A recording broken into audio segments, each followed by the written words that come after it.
In this paper, we explore how to build an algorithm that classifies some mental state about the user on the basis of data from FNIRS, a cheap and lightweight neuroimaging device that may be integrated into future augmented or virtual reality displays.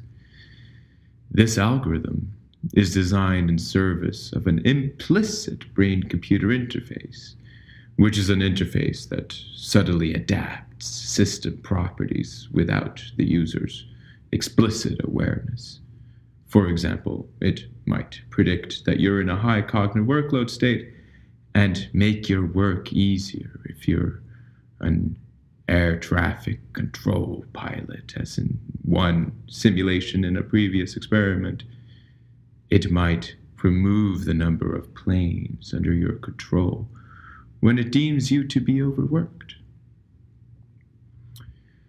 We refer to these algorithms as Neuracles and believe that the agnostic Neuracles used in previous experiments may not generalize beyond the experiment in which they are tested.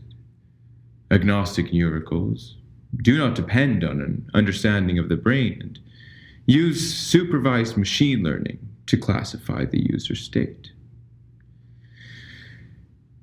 To overcome the issues with agnostic Neuracles, we propose physical Neuracles, which establish a direct mapping between the FNIR signal and a classification about the user state. Now recording the screen and this simultaneously. So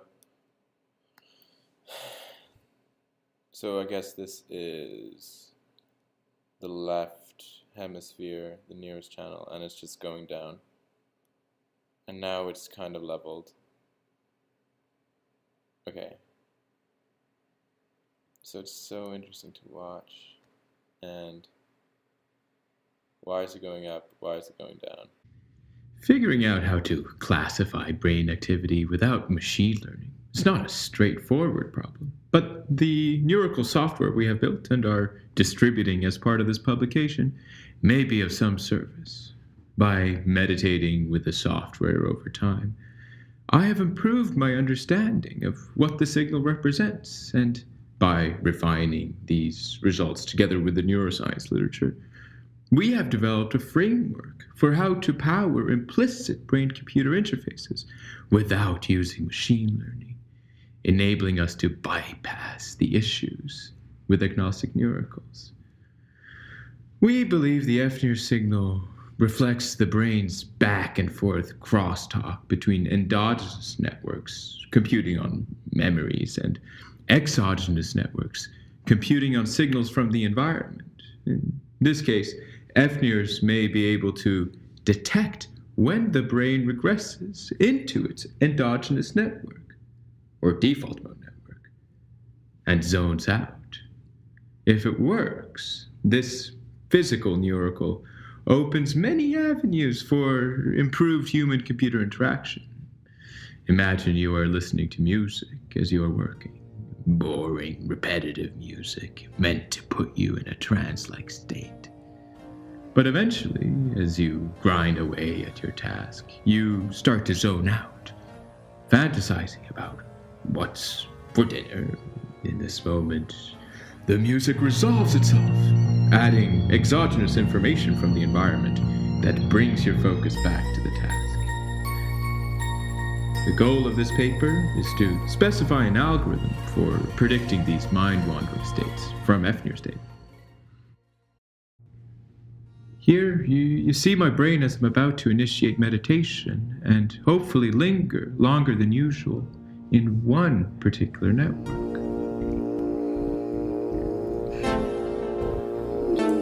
Alright, I'm just going to try to make it move in the same direction for a while.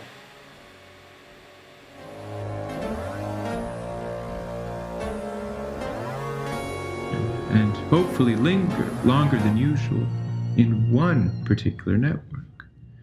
I hope that by regressing into some endogenous network in my brain, I can prevent the FNIR signal from changing direction, and that sustained increase in this probe, which is measuring activity in my ventromedial prefrontal cortex, corresponds to the fact that I'm not switching between endogenous and exogenous networks.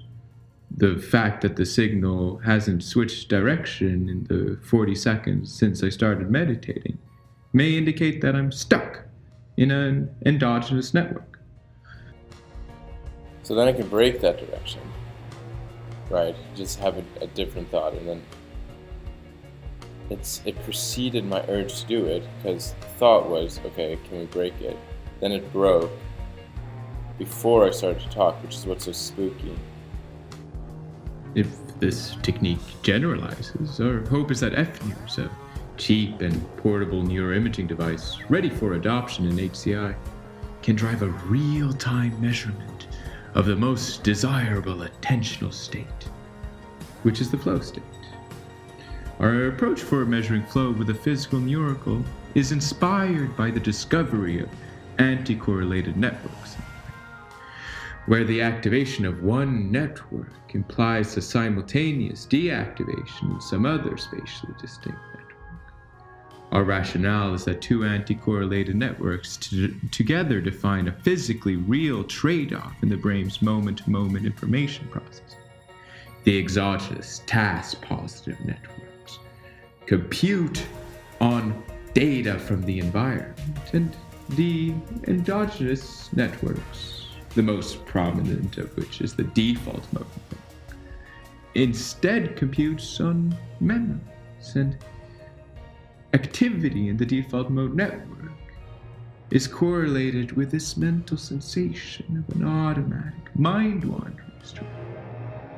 So in periods where your default mode network is active, the system can change to pull you back into the world.